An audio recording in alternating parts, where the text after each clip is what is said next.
Famous and Gravy listeners, Michael Osborne here. I've got two things to say before we start today's episode. First, we could really use your help growing the show, and there's a very simple thing you can do. Leave a review for Famous and Gravy on Apple Podcasts. If you're listening on Apple, you just scroll down on our show page, tap the stars, and write a few words. These reviews help feed Apple's algorithm and help new listeners to find our show. The second thing is, if you yourself are interested in starting your own podcast and you want to learn about how we built Famous and Gravy, we would love to have a conversation. Our email, as always, is hello@famousandgravy.com. So, two things. Please write a review, and if you're fantasizing about your own show, please reach out. That's it. Thanks again. Let's get to it. This is Famous and Gravy, biographies from a different point of view. To participate in our opening quiz, email us at hello@famousandgravy.com. Now, here's the quiz to reveal today's dead celebrity. This person died 2024, age 76. His TV show went into national syndication in 1980. He went off the air in 1984, but he developed a wide array of other products and performances to replace his show. 80 to 84. Bob Hope. Oh, keep going. What? Oh. The guy from, what is that, House movie? With the two girls and the... Full House. Full House. Not Bob Saget. Not Bob Saget.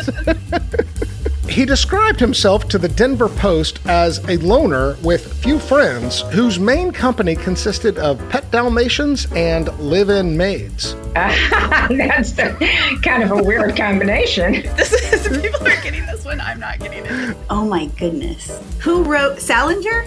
Not J.D. Salinger. Good guess. Even people encountering him by chance reported that he was the same man they saw on TV. He had the uncanny authenticity of genuinely outrageous people.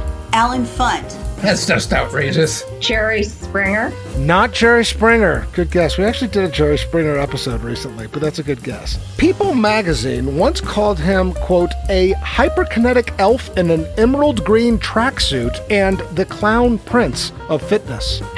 Oh, the guy with the afro. Oh, Richard Simmons. Richard Simmons. Richard Simmons? Richard Simmons. Today's dead celebrity is Richard Simmons. Please go, Peter. How does someone love themselves when they don't love who they see in the mirror? Well, you gotta love more than what you see in the mirror. It's not all about our visualness. It's about what's inside. What are your accomplishments? Did you go to school? Do you have a job that you like? There's so many things that you can pat yourself on the back. And I say build on your success. Don't build on your failures. You can say, oh, I didn't do this. I didn't marry this one. I didn't graduate. I lost this job. I was in a car accident. The plane goes down. This is all I care about doing. You know, other people have many other aspirations. If God lets me do this, I just keep doing it because I know I'll make a difference, because I want everyone in this class to live to be 100. Welcome to Famous and Gravy. I'm Michael Osborne. And I'm John Watts. And on this show, we choose a famous figure who died in the 21st century, and we take a totally different approach to their biography. What didn't we know? What could we not see clearly? And what does a celebrity's life story teach us about ourselves? Today, Richard Simmons, died 2024, age 76. I'm sad he's dead. I don't want him to be dead. It's fresh. You're actually getting emotional. I'm giving Richard Simmons, he would just cry at the drop of the I hat. need to introduce you a little bit. So John has been on the show a couple times. He joined us for Steve Irwin, Jerry Springer. We did a Michael Crichton episode. My intellectual episode. Yeah, your Smarty Pants Right. episode. And then we're like, screw this, back to daytime TV, Richard Simmons. And honestly, I mean, this is where I belong. You've been building up to this one. Yeah. This is my home. I have to ask, talk to me about whether or not Richard Simmons was an important person in your life.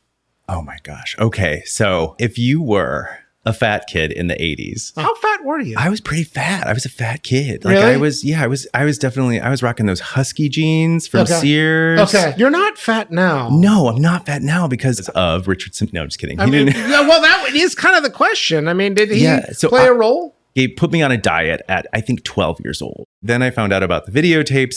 We got sweating to the oldies. No way. Picture it. South Bend, Indiana. Baby. No way. Yes. Wow. I was a triple threat. Fat, gay, and dyslexic. Right.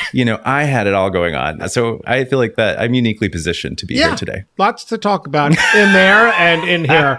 So let's get to it. Category 1, grading the first line of their obituary. Richard Simmons, who with dances, confessions, screeches, comedy sketches, and pep talks, established himself as America's most popular fitness instructor, died on Saturday at his home in Los Angeles. He was 76. I think it's fine. This was disappointing somehow. Like, there's so much to say, and the rest of the obituary is quite elegant. Yeah, the whole thing is great. The first sentence is a real snooze. It's all verbs in a way, right? Dances, confessions, screeches. It's just this sort of like scattershot of things that are kind of fun, but when assembled together, the sum is less than the individual parts. Yeah. There's dances, there's confessions, there's screeches. Yeah, screeches it's actually a boring word. That should be fun. That should do some work, and it doesn't. There are many synonyms I would have chosen other than those, But comedy sketches is not really a thing I know him for. He did that on his talk show. No, I know they exist, but I don't think like, Richard Simmons, the guy who did comedy sketches. Sketch comedy. Yeah. Right. I mean, that's not a primary association. Yeah. And pep talks, okay, good. Yes. Now we're getting a little closer to him. You're right. It is like they just threw a bunch of stuff at the wall. And the only thing they got right, I think, really America's most popular fitness instructor. That was the one, like, high compliment, most popular fitness instructor. Mm-hmm. And an unlikely one. I like that superlative. But there's a lot I just wanted in here. How about the hair? How about the outfits? The iconic look. How about the dolphin shorts? I mean, he's almost like, even if you were going to do it in a derogatory way, you could say like near manic or outrageous personality. Outrageous. I could have seen that. Something about glitter. There's no personality bedazzled in here, right? This doesn't get at like his spirit, his energy, his charisma, the effect he had on people, his like next level empathy, his cultural impact and advocacy. It also doesn't get at any of his story. I think he was also later in his career mostly known for all of the talk show appearances he made. That was a big piece that people really remember. I mean, he was a proto-influencer, having a unique message of fitness and connecting with a larger audience and having multiple properties, whether it's video cassettes or events or product lines. Yeah. I mean, Richard Simmons was doing all of that stuff decades before. So this doesn't get at his sort of pioneering quality. It doesn't get at anything. He just danced. He confessed. He screeched. There's some comedy sketches. The ultimate American entrepreneur. Yeah, these fitness influencers have nothing on Richard Simmons. I agree. Here's the other thing, John. If I'm the I should author, have been more mad. Well, I hope I'm taking whatever your score is and bringing it down, because if I was the author of this, I would have been like giddy to write the first line of the obit. I'd have been like, oh, this is the opportunity of a lifetime. Baby, I would have been awake at 3 a.m. Yeah. Coffee in hand. Writing it and rewriting it. I would have a quill and a parchment. I would feel like I was write it in blood. Getting my oats of this. And this person just farted something out. Yeah.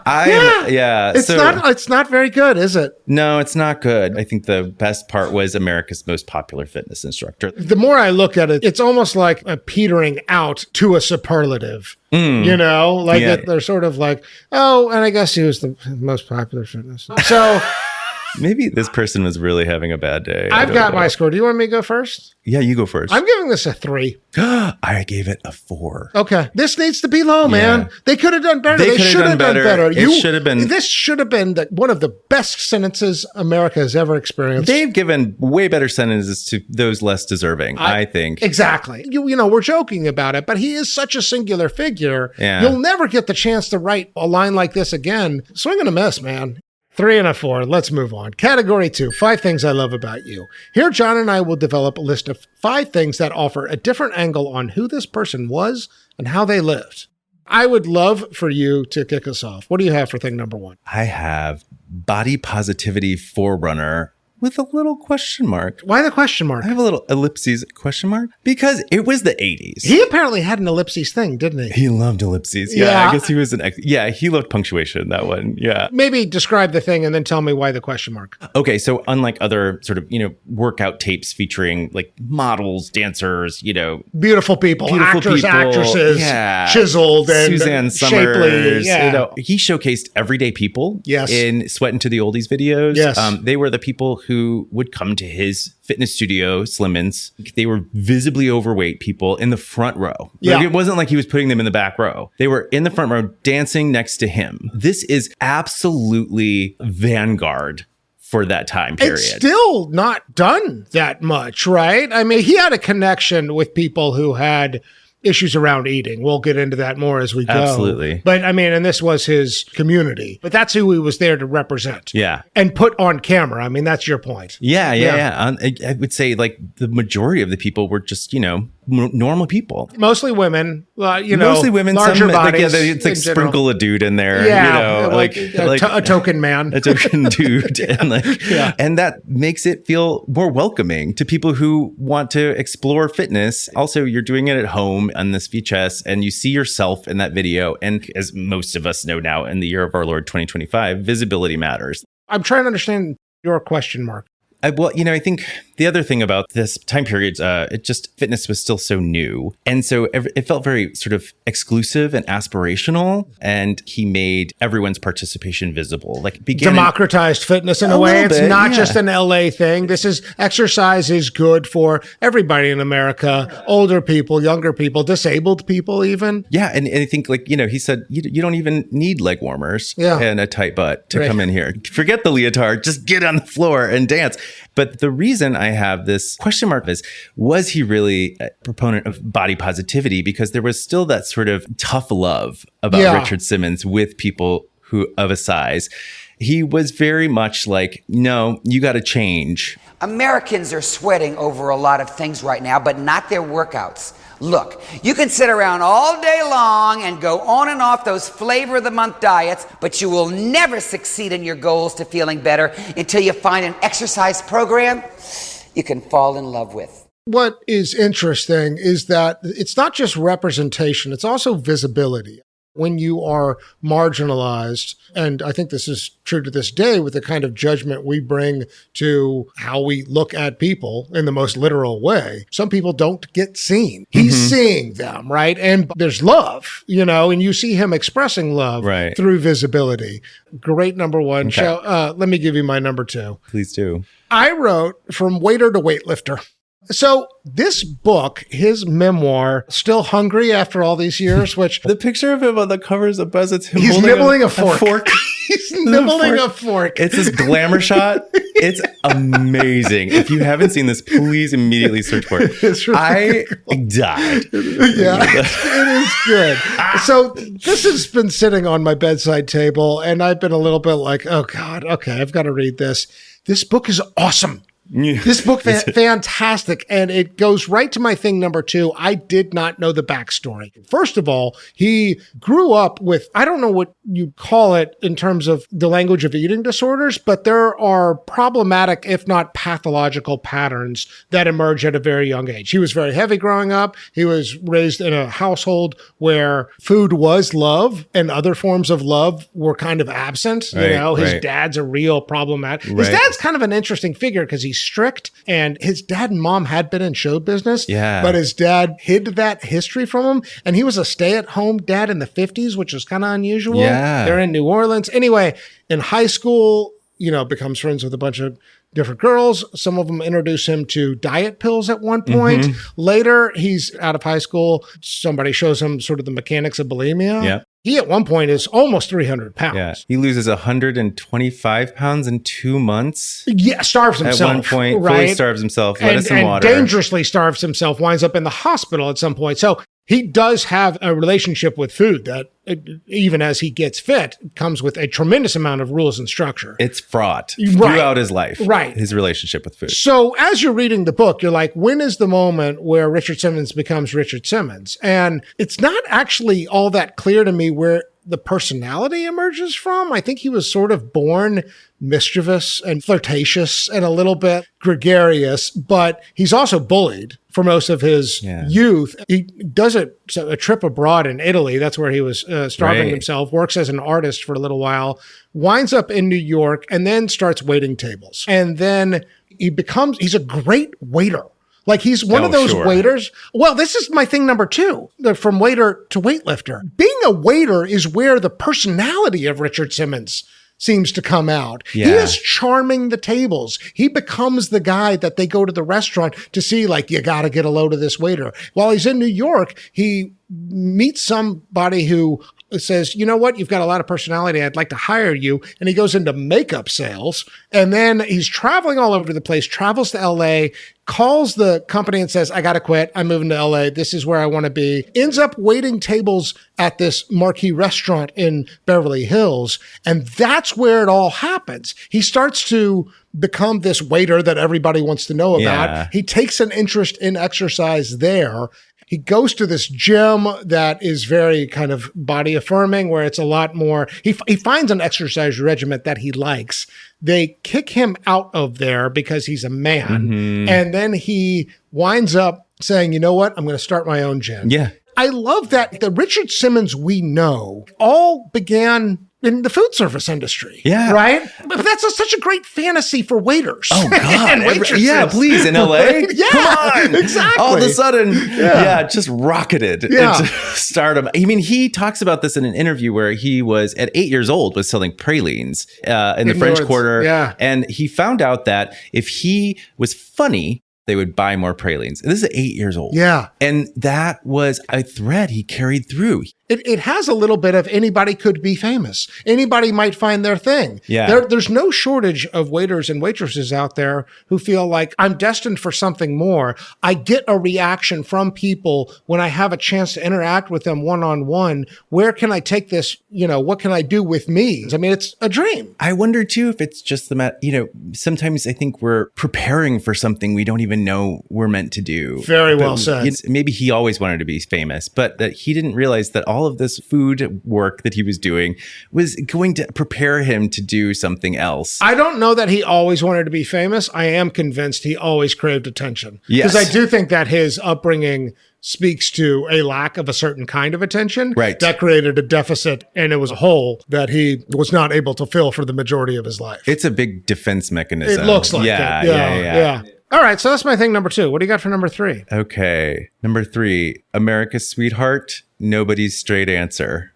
Oh, say more. Okay. Say more. Good. This is the part of the conversation I couldn't wait for. I know we're just wading into these waters, and I know when I hear other people talk about it, he never publicly came out. I cannot tell you how many questions I have for you about this. I just feel like it's so fascinating thing about him is I feel like he never came out, but he didn't hide. That's so unique to me. There are others in that time period of gay men in Hollywood who sort of had to be a clown in order to survive. Yeah. Pee Wee Herman is one. I'm thinking about Waylon Flowers and Madam.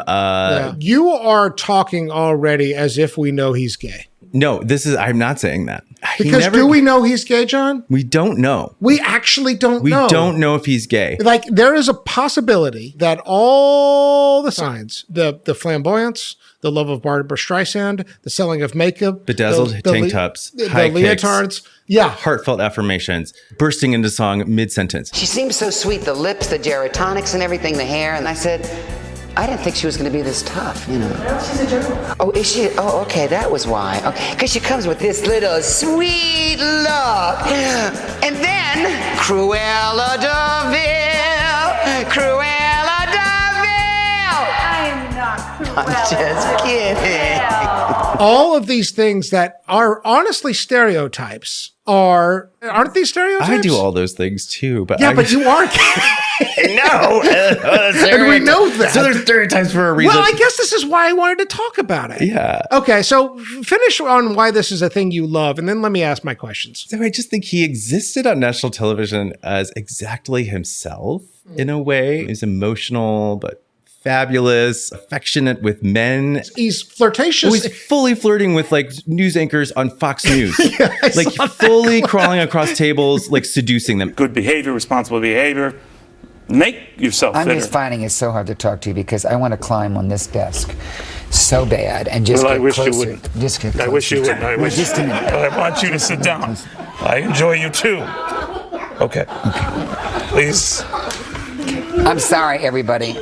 I know that, he's happily married. I mean, he's fully out there living out loud and loving visibility in an era when like few people were as queer coded, and these queer coded men were not welcome in American living rooms. Yeah. His star rose in complete tandem with the AIDS epidemic. Right. Right. Where gay people were scary. Right. They were diseased. Right. And for some on the religious right, they were Demon. God had sent them this curse. Yeah. So he's somehow living it out loud, but also not. First of all, it's full camp. Yeah. It's just yeah. He's just like, yeah, what about it? And, he never says he's gay. When he's ever pressed with that question from anyone, he just always diverts, says like, my work is, my work is my mistress. Yeah. I live with my housekeeper we're almost like a married couple. He's asked dozens of times. Yeah. I got curious about this. Like, did he ever give an answer? And the answer is no. No. I don't know what to make of that. I think it's fabulous. I mean, I just love it. I think it's great. I'm just like, he's just like, look, I don't care. I'm going to go over here and do this thing. I'm going to shake this ass in front of this. But this is Fox it News. important that we know? I guess that's the big question I have. What he's doing is still innuendo. It's still suggestive. Like we know nothing. Right. Nothing He's so about his private. sex life. Absolutely nothing. That I think kept waiting for it in this biography. It was great. He would say like, and then I got to puberty, and then he would change the subject to food. He does this. Here it is. This is from the book. I was now approaching the major event in a teenager's life, puberty. But you have to realize I was raised in a very sexless way. I never saw my parents kissing each other except the occasional peck on the cheek. Remember when I took you on a tour of the house and I pointed out the separate bedrooms? Parents grew up in separate bedrooms. And then 2 paragraphs later, the only time that love was thought of in our house was in connection with food. Honestly, I think that could be honest. I think he probably really didn't know what was going on because, again, he had no visibility in that age where he really didn't know. No, and I think that there could be some honesty for the rest of his life. I guess what's funny is he's not asexual. We just don't know anything. He's super flirty and horny. Totally. Yeah. Like, especially. But it's so interesting with women and men. So, yes. Like, he basically, on the Rosie O'Donnell show comes out and like mauls Celine Dion. Richard Simmons! Put down the talent! Put down the talent! You try to lift me, I'll hurt you and you'll hurt yourself. That's the best job I've ever had. Here I am with Rosie and Celine Dion! Which I guess raises for me, Poor woman. What boundary is he drawing exactly here by not giving us an answer? It is performance art. That's why I love it. It is like just a big sentient middle finger to, to the world that wants this clear-cut answer to things, and he won't give it, but he's going to live like this and be this person. I love that. It's sort of stubborn performance art that way. Which is very similar to Paul Rubens. It reminds you that for all his vulnerability, for all his emotions on his sleeve, for all his transparency, we never really get to know the guy. There is a limit here. It was like he was such an open book. And then he's not. Chapter was locked. Right. It was double locked. Which leads me to believe other things were locked, which helps us understand some of the end of his life in the last 10 years and the choice to pull back from the which we'll get to. Let's move on. Let me give you my thing number 4. This is maybe obvious. I could have even led with it, but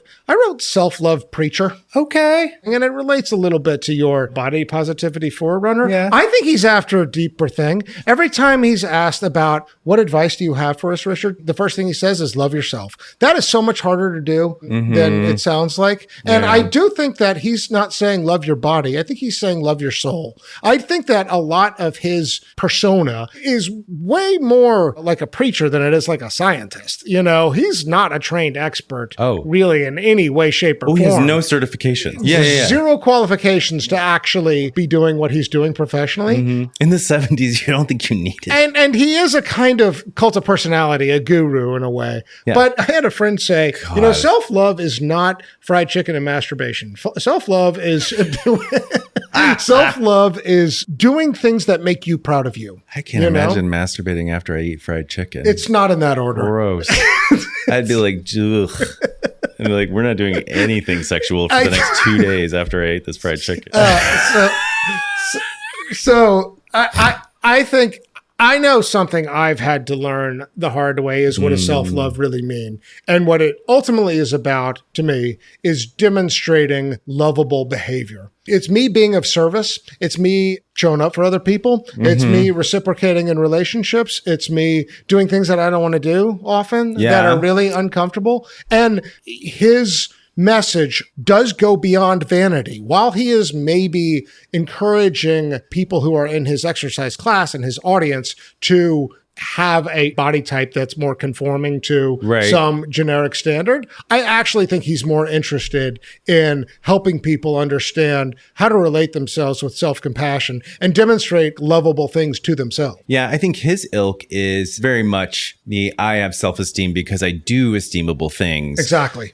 But there's not a lot of self-acceptance. There's still that drive to say we got to change who we are if we don't like what we see in the mirror. I thought the same thing about this, but I also wondered if he really believed it. I don't know. And it's a good question. I know the message is right, and I know he's a powerful messenger. Whether or not he got there himself, I have questions. Because I do think that there are major deficits of love in his heart, and that his ability to get to a place of self-acceptance and actually love himself, the fact that he never has not only a life partner, I mean, I think that there's a sort of striking deficit of intimate friendships in a way. Yeah. I mean, we haven't really talked about it yet, but he has this sort of bizarre parasocial relationship with his audience where he is calling people 40 to 60 times a day, calling strangers and saying, how you doing? Yeah. And like women in Nebraska would be like, I couldn't believe it was Richard on the other end of the phone. And then he called me every Sunday for the next 30 years. Is that friendship? It looks like it's not because it's so spread thin. The key idea of evangelism is that, you know, you preach to other people so that you believe more. I can't think of anybody who is saying it as loudly, as clearly, with as much originality as Richard Simmons. No, he was the original voice of this. And that sort of empathy that he had really put him in a place to say that to other people and for them to believe him. Yeah. And they saw themselves in him and they said, you're right. So I think he did a lot of good. That's right. Okay, what's your thing, number 5? Ooh, okay, mine's sort of similar to the other one, but it's glitter in the manosphere. Okay. What does that mean exactly? I had, the 80s and 90s, late night TV and talk radio formed a kind of proto-manosphere like we have today, where they talk about the manosphere on the podcast. Right. Hello? Does that ring a bell? Not this one, but yes, I know what I'm aware. I'm aware. So this proto-manosphere of like spaces dominated by masculine energy, this like locker room humor, traditional gender roles. So you had David Letterman, Jay Leno, Howard Stern. That sort of built their brands on like wit, dominance, overpowering other people. A little bit of takedowns, Yeah, a lot of takedowns. And a lot of like pointing and laughing. And yet these guys loved Richard Simmons. Yes, they did. Yes, they ate him up. He was on talk shows all of the time. All the time. An unbelievable talk show darling. Specifically, 33 times on Letterman, 24 on Leno, 60 plus on Stern. Wow. I mean, these guys ate him up. And yes, if you watch those clips, they veer into like some mockery, look at this spectacle running around, look at this little dweeb. But, Richard could throw it right back at him. Yeah. Like, he could throw it back. He could hang. Yeah. How much does this run you? Why am I doing this? Well, how much does it cost? It costs like $55. Holy And it's in all the stores. But listen. You're kidding me, $55? Well, it's less than that tie, David. See? That's a $125 tie. I know that tie. I love that. So that to me was, first of all, his talent for improv. Right. He was a good improv He's genius. quick. He was quick. He was so quick. I love that. Glitter in the manosphere. Well said. All right, let's recap. So, number 1, body positivity forerunner with a question mark. Question mark. Did I get that right? Okay. Number 2, I said from waiter to weightlifter. Number 3, America's sweetheart. Nobody's straight answer. Is that how you put it? Number 4, I said self-love preacher. And number 5, glitter in the manosphere. Awesome list. Those are All some right. good ones. Those are some good ones. All right, let's take a break.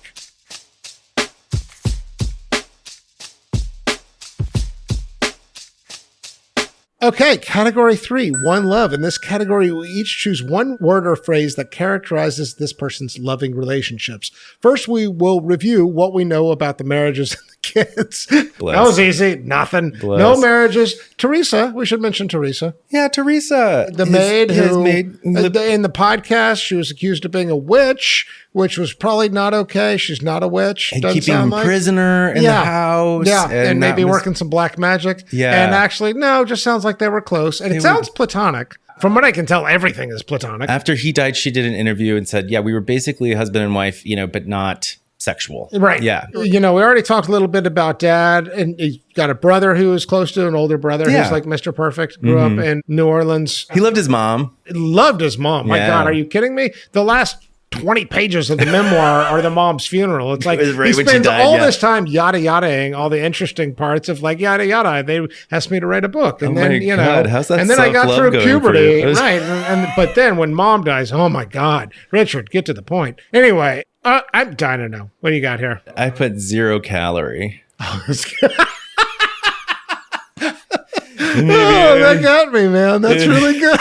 That's really good. Say more if you need to. That feels pretty self-explanatory. I guess for that one, it's like sweet, satisfying. He was very like lovey-dovey with people. There's nothing in there. But there's ultimately, nothing of substance. Not something that 0 filled calories. him up. Yeah. 0 calories. 0 God, calorie. That's so perfect. Yeah. That's perfect. I'll give you mine. I said disco ball. Oh, okay. I was thinking a little bit about the Elizabeth Taylor episode, where my one love in the Elizabeth Taylor episode was funhouse mirrors, because I see love as how we are reflected back on ourselves through other people. And that was interesting to me about Elizabeth Taylor, is that she had all these distorted images of herself, all these relationships where the reflection back to her was very imperfect and maybe of a shape that she didn't quite recognize.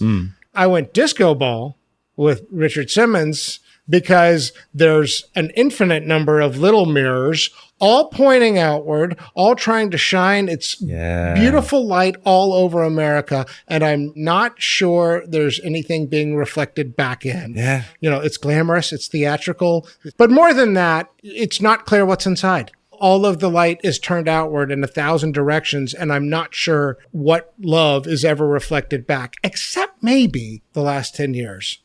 We don't know, but we should speak about this. Like, for people who have not listened to the Missing Richard Simmons podcast or have followed the story, he retreats from the spotlight sometime around 2013, 2014. Yep. And I mean, it was John. Full Irish goodbye. Yeah. Just No peaced out. explanation. It was very, very hard to find out why. There was this podcast that was ultimately very intrusive, trying to get at this answer, even though I do think it was probably good-spirited. You have questions about the good-spiritedness? I don't. Yeah, I just felt like the podcast, It went too far. It did, but also just every time they would interview his friends and people talk about it, was just like all I could hear were just like these people who wanted something from him. Well, that was the question Dan Taberski in that podcast kept asking: is does Richard have a responsibility to his fans? Yeah, the whole relationship was based off of something. Like even Dan, they met at Slimmon's, but their initial kickoff friendship was about Dan maybe producing a documentary about him. Right. It was about business. Most of his stuff with these people were about business, and they were like, but he was my friend. But I don't know if he really thought that. Well, I don't know. I mean, I do think it does sound like it is a real thing that he had hundreds of telephone numbers, and he was on the phone all the time with people whose lives he'd affected, largely middle-aged women that he met in malls. I mean, in that show, you hear him on the phone crying. You say that you never go to a restaurant and pick up. No. Ever. Never. Because you're so you can't, right? No. I owe it to people to be a good example. I've had eating disorders all my life. When I call 30 to 40 overweight people a day. Do you think I can eat? Yes, I do. I can't. Yes, you can. No, I starve. I don't believe it. Well, that's the truth. So I guess what I'm after, I think the question of does he have a responsibility, on one hand, no, this isn't a normal friendship. On another hand, this was somebody who had a major impact and was proactive about reminding people of that, to then disappear, no extra explanation whatsoever. That can have a boomerang kind of negative. God, was I ever worthwhile? Was I ever important? Should I have loved myself? I mean, that can sow seeds of doubt. The question is not without merit. Did he have a responsibility to, I don't think explain himself, but just give us enough of a reason so that we understood why he retreated from the limelight? Right. And you and I cannot answer that question. I'm not sure anybody ever will be able to. I do think the story I think I like to tell is I like to think that somebody said, what you're doing is not self-love, and you need to find a way to love yourself, Richard, outside of the world of fame and validation. And you need to give yourself stubborn, strict rules the same way you have around sex, the same way you have around food. And that's what he did. It makes total sense to me that he would just cold turkey his friends, because that's how he was successful in life. He could cold turkey food. It was about this hard stop. Also, once the people lost the weight, he kind of became uninterested in them as a friend. Yeah. Maybe he was so obsessed with his career, all of this was work to him and not friendships or a deep connection. His version of love may have just been performance-based. Yeah. And that was who he was.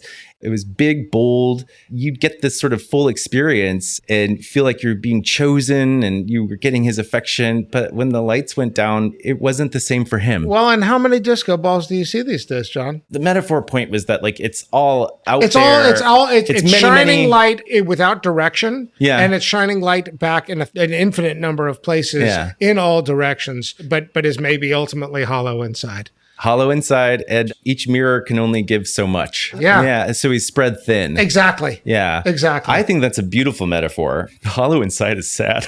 Hollow is wrong. Empty. I think not fed. It's just not, it's not clear what's filling his cup. Yeah. It's really hard to know what fills that cup. 0 calorie and disco ball. Good metaphors. All right, category 4, net worth. In this category, we write down our numbers ahead of time. We'll then talk a little bit about our reasoning. We'll then look up the net worth number in real time to see who's closest. And finally, we'll place Richard Simmons on the Famous and Gravy net worth leaderboard. I had a suspicion he might be secretly rich. Yeah. No dependents, first of all. Second of all, those VHS tapes in the 80s were expensive. He's also doing an unbelievable amount of events. He is an influencer with multiple revenue streams. Workaholic. In Beverly Hills. What else is he doing but making money? I also think he might be frugal. I think he's spending money on dalmatians and outfits. He had a very simple life. I think he's secretly rich. So let's go ahead and reveal. So John Watts wrote down 20 million. Michael Osborne wrote down 100 million. The actual net worth number for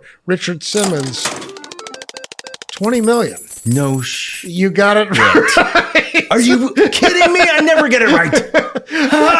This is so perfect. That totally came out of guesses. That's so good. I didn't look at anything. You understand this man. You understand this man. I think we're kindred. I think there's some I real did call to him before we started, and I said, Richard, enter me, but not in that way. All right, let's place Richard Simmons on the Famous and Gravy net worth leaderboard. I gotta say, this is my new favorite number. So the $20 million net worth dinner table on the Famous and Gravy net worth leaderboard is the best dinner table. Stephen Hawking, Betty Ford, James Garner, Curly Neal, Maurice Sendak, Gary Shandling, Tom Wolfe, Gene Wilder, Eddie Money, Sidney Poitier, Rodney Dangerfield, and Leslie Nielsen. Whoa. Is this not the best table of all time? This is like, if this is like... It's like the 70s threw up on that table. It's so perfect. I love it. But it's so rich. Like, there's intellectuals, there's comedians, there's athletes. It's diverse. It's really nice. It's really, really nice. And Richard would love that. And Richard would love this dinner table. Well done, Richard Simmons. $20 million. All right, you know Richard. what? I thought it was going to be a lot more. I'm kind of glad it's not. He sure had that empire. He did. And I just kind of wonder where some of that went. I bet he gave a lot of it away.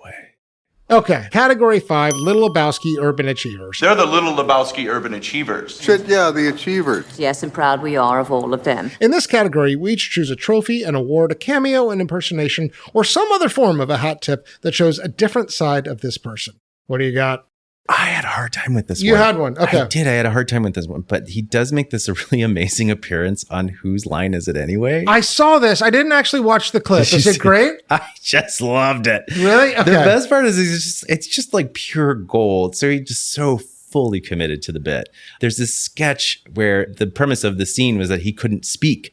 So you take away his voice. Oh, no. And you think like there's no Richard Simmons left. Yeah. But he did. Oh, I bet he was awesome, nailed actually. It. He landed it. He had to like mimic a jet ski passenger, straddled Wayne Brady. Ryan and Colin are going to act out a scene, and during the scene, they have to use a number of props. However, since they don't have any real props to work with tonight... I'll be the prop! Right, Wayne and Richard.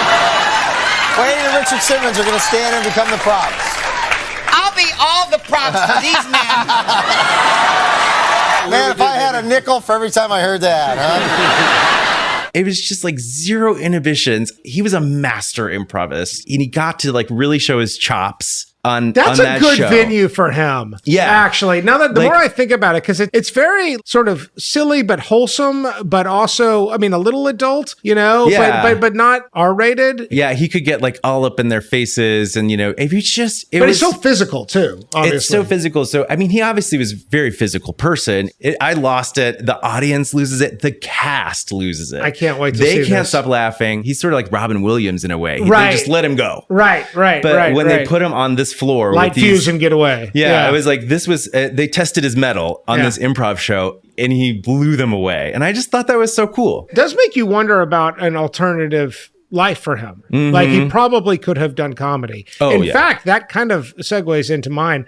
I went with General Hospital. Work. That he was on General Hospital, the marquee soap opera. So his rise to fame, to go back to the story a little bit, he is a waiter who decides to open up this fitness studio. It begins to attract a community. There's this segment in the 70s called Real People. It's like this like funny personalities around the community Yeah. in local TV. I watched it. It's great. It's really interesting to see Yeah. Richard Simmons. This is back before it was called Slimmons. It was called like the, It was Anatomy Asylum. Anatomy Asylum. Awful name. And it had a salad bar connected to it called Roughage. If the place looks like an asylum, it is. Richard calls it the Anatomy Asylum. The asylum is adjacent to a salad bar restaurant he owns called Roughage on the edge of Beverly Hills. Twice a night, 6 days a week, women and men pack the place. And if it weren't for Richard's voice, you could almost hear the pounds fall off. It took some time before he I got was like, good you at his named it branding. after the thing you need to poop. Yeah, exactly. I was like, this is not gonna last long. But and there's clips of the studio back in the 70s that are, it's really like you see the character coming into form. In between that and his TV show, which the TV show is kind of what introduced him to a national audience. But in between that is General Hospital, where he gets approached to be on this soap opera. They ask him to play himself. Yeah. And I watched a little bit of this. It's like, he's good. He's really good. He won Emmys. Yeah. He won Emmys. Come here, let me talk to you a minute. It's like being an alcoholic, Beverly.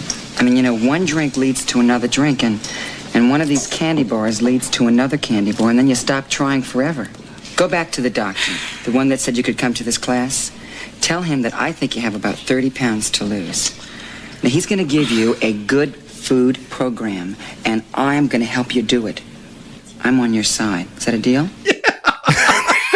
And okay, so the reason this is also my Lebowski is soap opera feels very natural to him as well. He's just so bursting with drama that to put him in a soap opera and have him be like unbelievably melodramatic, it's like, oh, that's kind of perfect. It's so You know? perfect. He's What- like- which is when you take those two things, our two Lebowskis, John, like improv and daytime soap opera, and then remember that this guy's not a trained actor at all. Yeah. It gets back to your thing number 3 about performance art. Living performance art. Yes. Just that's all. Yeah. Yeah. It's sort of astonishing. Yeah. All right, let's take one more break.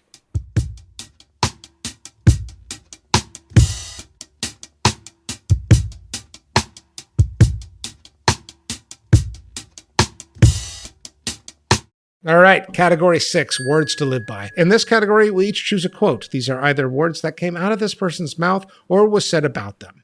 I liked this one. No one is perfect. Absolutely no one. Like precious stones, we have a few flaws, but why focus on that? Focus on what you like about yourself, and that will bring you happiness and peace. I can't get enough of the self-love message, John. You are really feeling that tonight. I love that. It has been a major point of emphasis in my life for, I would say, the last 4 or 5 years. I still struggle with this. They talk about this in recovery. I'm an egomaniac with an inferiority complex. Yeah. And I have voices of self-doubt that want to take me out all the time. And I have had to learn, I have to continue to learn to not honor those voices and not pay attention. I never realized this about Richard Simmons. I grew up assuming, I think I've said this before, I grew up in a fairly homophobic environment, right? I grew up around boys who would make fun of gay men. I didn't know if Richard Simmons was gay or not, but I kind of assumed so. And so for most of my life, I have dismissed this man. And I have dismissed this message because it has, I don't know if I should or use this word, but because it was gay. And, you know what I mean? And when gay was used growing up and is used in a derogatory way, it means not tough. It means emotional. It means sensitive. It means weak. Maybe, totally. When used as an insult, that was how that insult was meant to be interpreted. None of those things are bad, man. And it has taken me to my 40s to realize being vulnerable, being sensitive, these are not bad qualities. These are not bad traits. Singing show tunes. Not a bad thing. Not a bad thing. I'm not going to break into a show tune right now, but that. I might do it in the shower tomorrow morning. Okay. I think this is profound. That's my point with Richard Simmons. While he may be over the top and a lot to take, manic even maybe, actually the message is 100% on the money. There is very little that he has to say or share that doesn't have a tremendous amount of truth to it and a tremendous amount of power. I'm not even sure we fully got the message. I think we've dismissed him as a clown, and we shouldn't. Yeah. I've had a journey with him and with the word gay, and it's captured for me in this quote. It's so easy to wake up in the morning and just be like, God, I'm a piece of shit. I mostly do. I start worrying. That is largely how I wake up. Who told me that in my sleep? I don't understand. It's so easy to do that, but it's just talk about weak. And dangerous. So I need to hear this.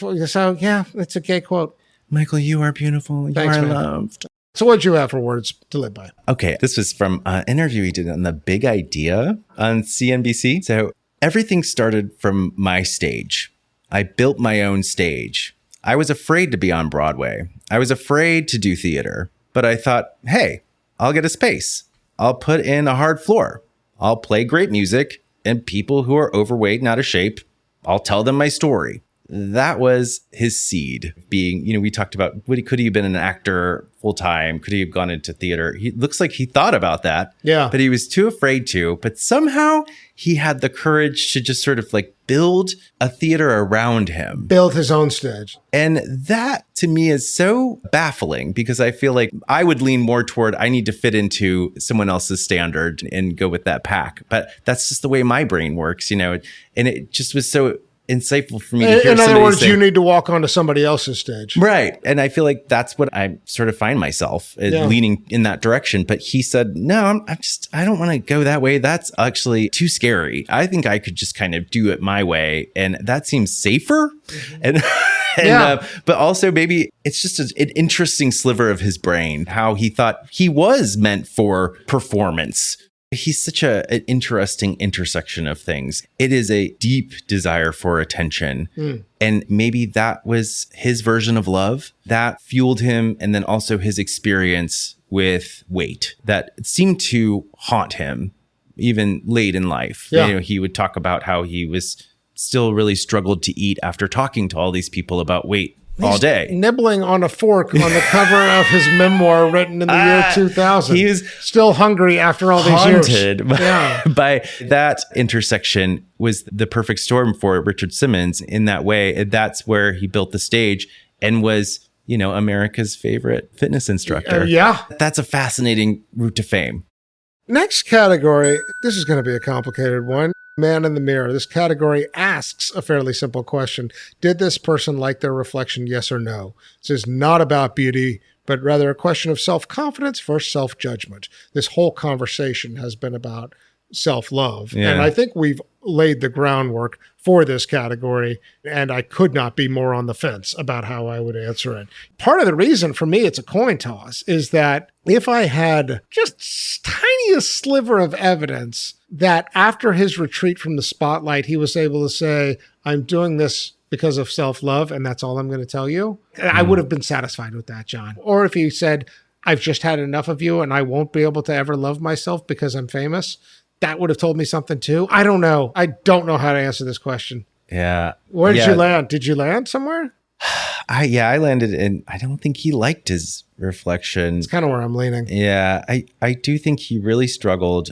I think he was a deep empath. Yeah. And that's a channel. That's something that comes in and goes out. Yeah. And I don't think came in for a long period of time. And I think that created a void and a barrier that became insurmountable. Oh, I think it probably drained. But I think his understanding of all of this is if I can just keep performing on this stage that I created, that I'll be okay. Well, and I wonder if that really actually, if I look at like the way it ended with the cutoff, I just don't know if he got there, he has no friends, he doesn't leave the house. It just didn't seem like there was a lot of love for himself and also just a lot of joy. A few years ago, Allison did a retreat at the Esalen Institute, and she came back with this mug, and I'm probably bastardizing their framework for this, but the mug had, and I understood it to be a hierarchy, body, mind, heart, soul. I saw that coffee mug and came to understand it as a journey of self-awareness that begins with developing a relationship with your body, and then a relationship with your mind, and then a relationship with your heart, and then ultimately a relationship with your soul. I think the spiritual journey is meant to try and take you as far down that path as you can. And I don't think there's an arrival there. I think that's always a process. But I bring this up because his life's work is really preoccupied with the body, you know, and I do think he cares about the mind, and I think he is in touch with his heart, but whether or not he gets to the soul doesn't quite look like it. And that's sort of the man in the mirror question, That's you know? The core here. Yeah. Seems like he didn't because quite. the challenges that surround that top layer of the body remain a preoccupation, initially with trauma and then with, liberation via exercise, but then ultimately return with age and pain. So he's just up against a lot. And I don't think he ever, plus the hair. Would you really look in the mirror and be like, I love his hair. I know, and I think he does too, but he does make He lost self-effacing all of his hair when he jokes. was 19. I know, Poor guy. I know. But There's also a lot of plastic surgery, which is iconic. evidence. Oh yeah. No, he had later in life had a spot on the Wendy Williams show, and a quote from that I have in here: "If you look in the mirror and you don't like what you see, then you've got to change it." And I do feel like that's not quite reaching the soul piece of saying like, I'm okay with or without and this was to say, get that plastic surgery, lose that pound. It's a little superficial ultimately. Yeah. And I get it. He's coming from a different time where maybe he wasn't, we were so in tune with therapy talk and really we've unpacked self-love a lot more. But I think that to me was it was a tip of the hat to say like, the way I don't it think reads, he got it. It's like, I don't think he got it. I don't think he got it. All right. So we're agreed. He does not like his reflection. I think that's the right answer.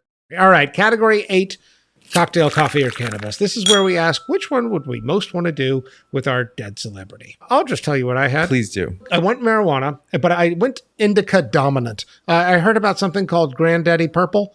I don't know what that is. It's supposed to be like a major body high. Granddaddy kind of. Purple. Yeah, well, indica is less psychoactive and more about the body. So I want some pot that is not going to get me super duper high and go to Slimmons. I want to do those workouts. Oh, you want to do it high? You're goddamn right. I used to enjoy hiking or riding a bicycle high, being a little bit out of my mind and a little bit like body kind of floaty, Oh, wow. Okay. I couldn't leave the room. Well, for a lot of pot that went right to my head, it'd make me sort of paranoid and uncomfortable. Yeah, but I'm looking for something that, again, is indica dominant, something like Granddaddy Purple.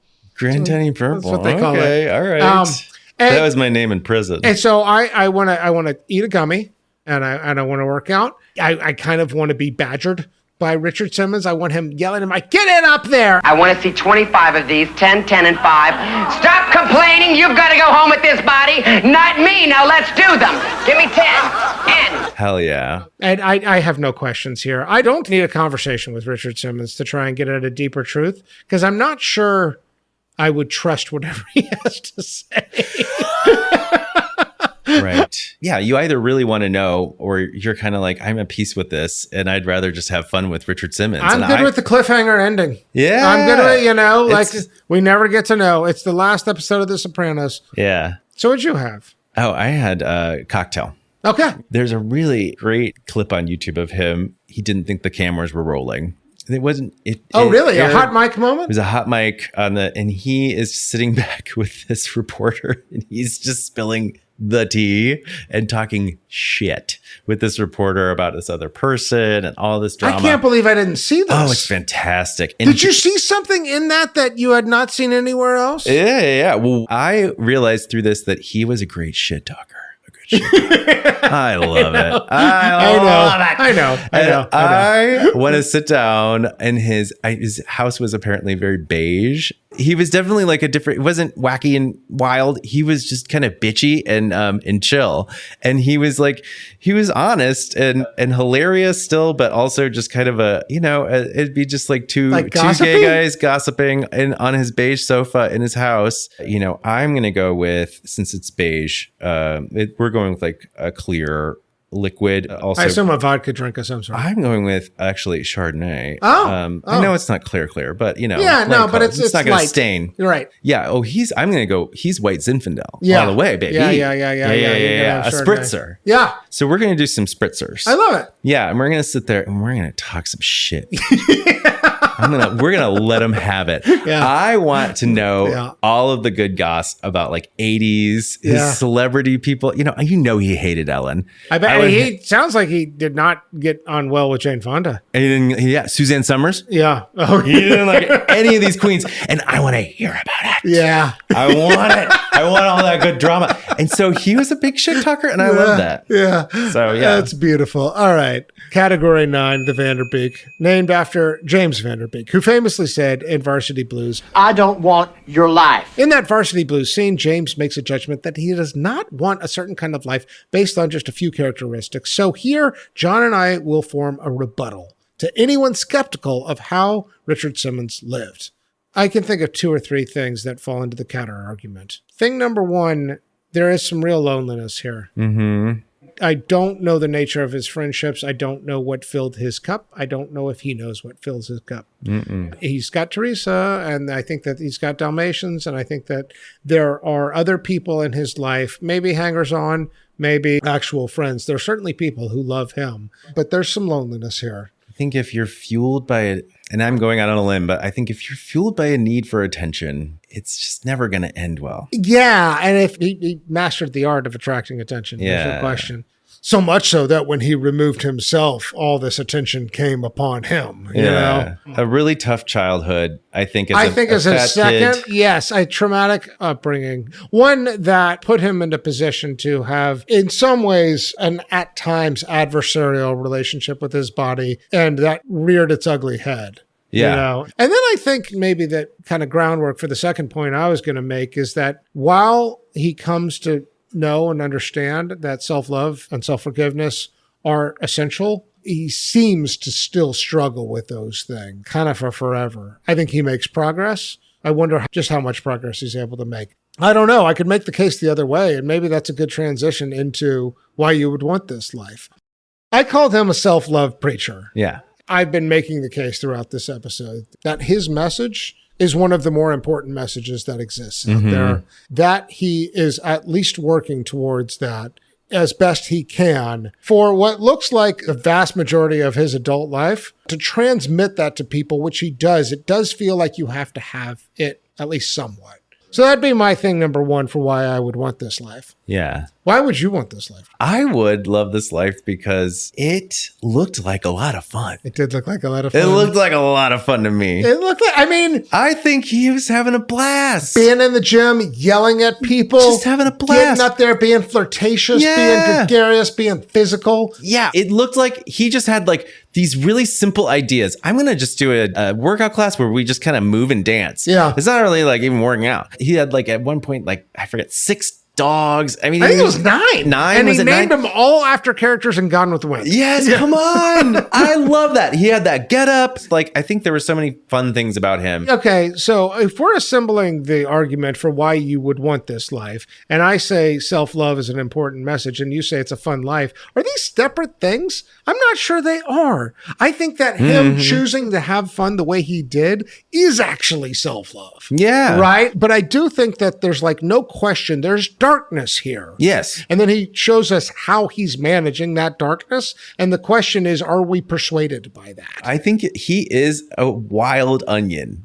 There's no question. You got to peel, and like, who knew? Like when I was sweating to the oldies at 12 years old, that this complex man was standing before me. I had no idea. So have we already stated the full-throated, most compelling case for why you want this life? I think he did a lot of good. He helped a lot of people. He probably saved a lot of lives. He saved lives.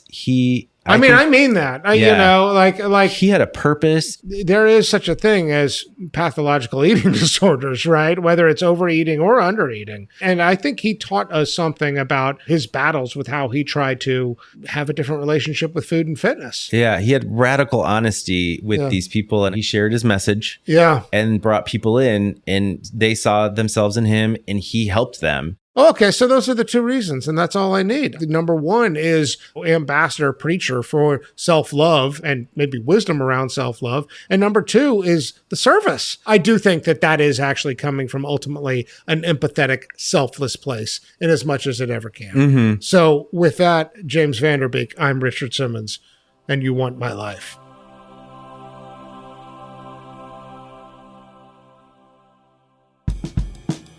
Before we close, if you enjoyed this episode and you're enjoying our show, and you've got your phone in your hand, please take a moment to share it with a friend. We are trying to grow our podcast 1 listener at a time. John, speed round, plugs for past shows. If people enjoyed this episode of Richard Simmons, what else might they enjoy? I'm going to go with Steve Irwin. Yeah, that's good. Come on.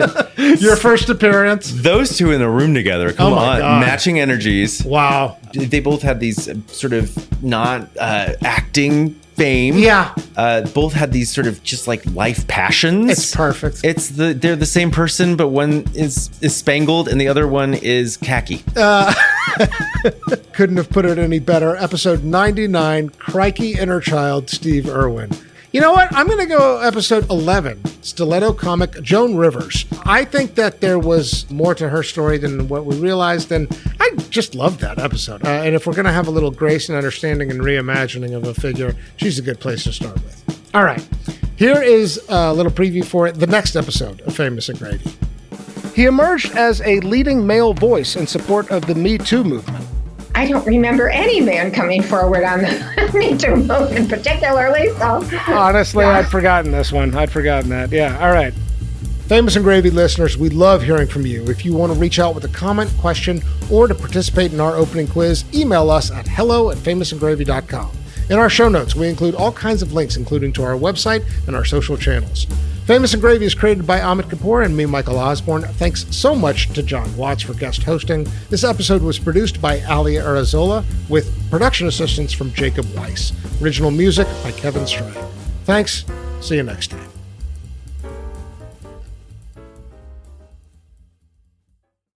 Follow Famous and Gravy on the Wondery app. You can listen to more episodes early and ad-free right now by joining Wondery Plus in the Wondery app, Apple Podcasts, or Spotify. Before you go, tell us about yourself by completing a short survey at Wondery.com/survey.